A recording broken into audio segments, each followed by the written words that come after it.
Hello everyone, welcome to keep learning by Sopni. आइए question देखते हैं। एचसीवी का बड़ा ही अच्छा सवाल है।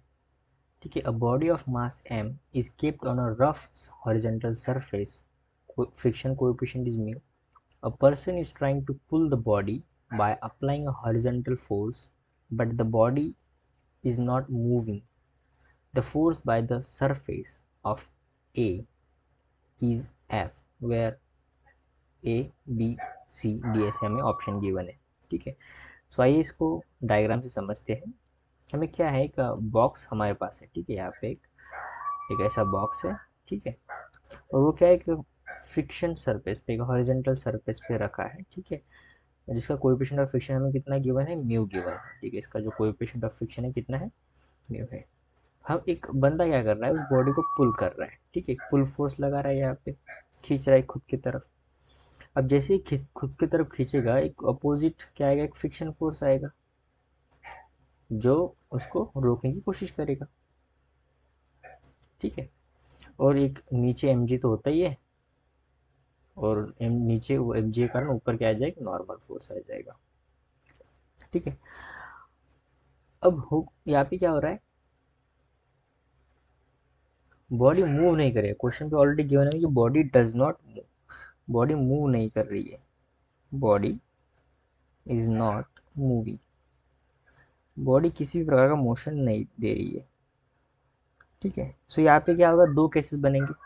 सबसे फर्स्ट केस क्या बनेगा, ठीक है, हमें क्या चाहिए, जो फोर्स बाय द सरफेस, जो सरफेस फोर्स लगा रहा है। अब सरफेस क्या फोर्स लगाएगा, देखो ये जो नॉर्मल है, यहाँ पे नॉर्मल लग रहा है ऊपर की तरफ, ये फ्रिक्शन फोर्स। तो सरफेस का जो फोर्स होगा वो होगा इन दोनों का रिजल्टेंट।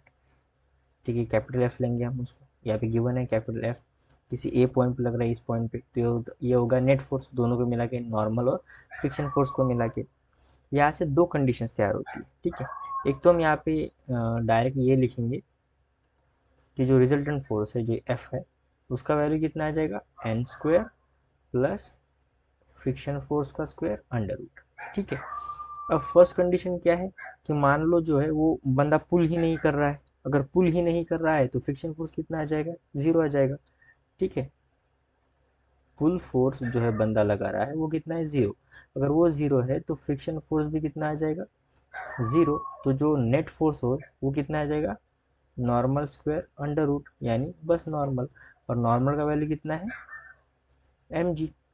तो ये तो होगा फर्स्ट केस। ये कब होगा, ये मिनिमम फोर्स होगा, मिनिमम रिजल्टेंट फोर्स होगा यहाँ पे। ठीक है। क्योंकि फ्रिक्शन फोर्स ही नहीं है वहाँ पे। सेकंड कंडीशन ऐसी भी हो सकती है, जो फ्रिक्शन फोर्स लग रहा होगा वहाँ पे। ठीक है। जो फ्रिक्शन फोर्स का वैल्यू है, म्यू इंटू एन होता है। ठीक है। सो म्यू एम जी, ये फोर्स हो जाएगा। सो जो रिजल्टेंट फोर्स आ जाएगा वो आ जाएगा एन स्क्वायर, यानी एम जी का square plus mu M G का स्क्वायर। और ये दोनों अंडर रूट में आ जाएंगे। तो एम जी स्क्वायर बाहर रहेगा, तो सिर्फ एम जी हो जाएगा, और अंडर रूट बचा वन प्लस म्यू स्क्वायर। ठीक है। अभी एम जी से बड़ा ही है, ये वैल्यू तो वन से बड़ी होगी। ठीक है। क्योंकि अंडर रूट है, one plus coefficient of friction जो भी होगा, वन प्लस कुछ ना कुछ आएगा जो कि वैल्यू वन से बड़ी होगी, और ये एम जी क्या हो जाएगा, बड़ा हो जाएगा। तो ये हो जाएगा मैक्सिमम फोर्स।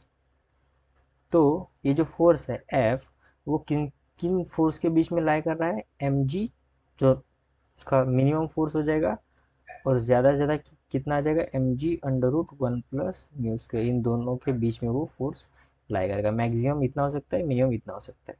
तो यहाँ से अगर देखा जाए कौन सा ऑप्शन सी हो रहा है, तो ऑप्शन सी अगर देखा जाए तो ऑप्शन सी मैच कर रहा है। So option C is the right answer. I hope आपको वीडियो सोल्यूशन अच्छा लगा होगा। वीडियो सोल्यूशन अच्छा लगा है तो चैनल को सब्सक्राइब कर दीजिए, वीडियो को लाइक कर दीजिए। मिलते हैं नेक्स्ट वीडियो सोल्यूशन में। कीप लर्निंग विद स्वप्निल के साथ।